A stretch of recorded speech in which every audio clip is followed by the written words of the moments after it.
Assalamualaikum warahmatullahi wabarakatuh. Perkenalkan, saya Curofida Zahra, NPM 231110301054.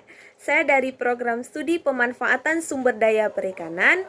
Di sini saya akan menjelaskan tugas video untuk ujian ekologi perairan. Dengan pertanyaan yang pertama, bagaimana hubungan antara habitat relung dengan pertumbuhan organisme akuatik?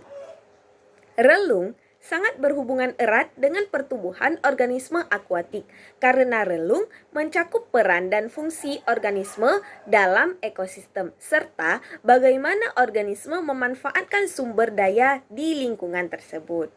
Hubungan ini dapat dijelaskan melalui beberapa aspek, yaitu kebutuhan spesifik organisme. Setiap organisme akuatik memiliki kebutuhan spesifik terkait faktor lingkungan. Contohnya itu seperti suhu, pH, oksigen terlarut, cahaya, dan nutrisi.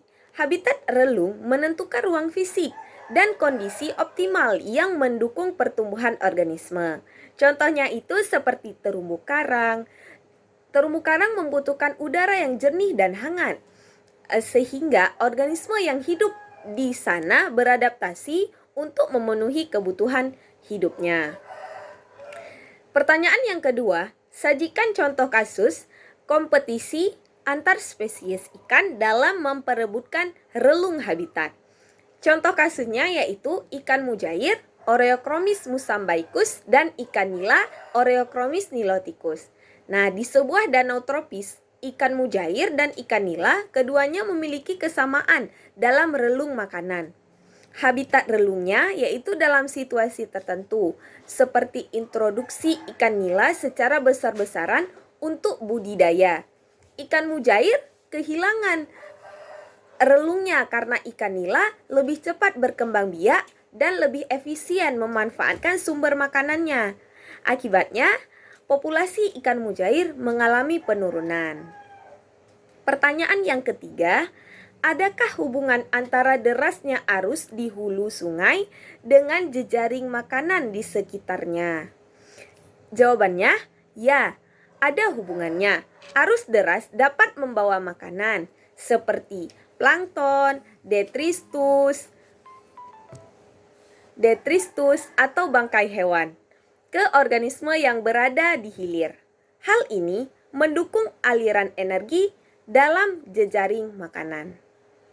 Pertanyaan yang keempat, bagaimana strategi adaptasi hewan akuatik dalam menghadapi perubahan salinitas di daerah muara? Jawabannya itu ada beberapa strategi adaptasi, yaitu regulasi osmosis atau osmoregulasi. Hewan euryhalin seperti ikan bandeng dan kepiting bakau dapat bertahan dalam rentang salinitas yang luas.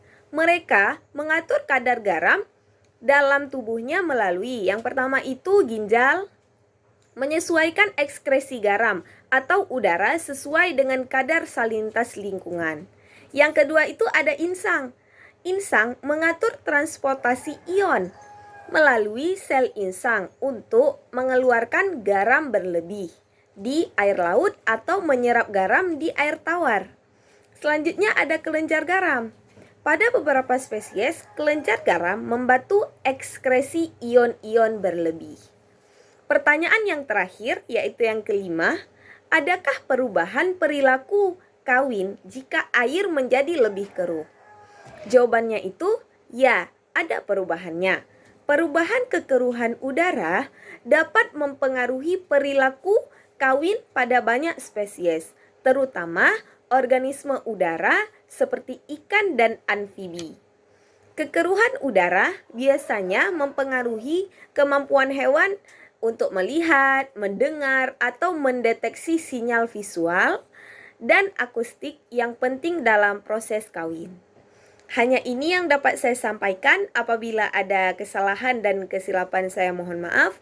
Wassalamualaikum warahmatullahi wabarakatuh.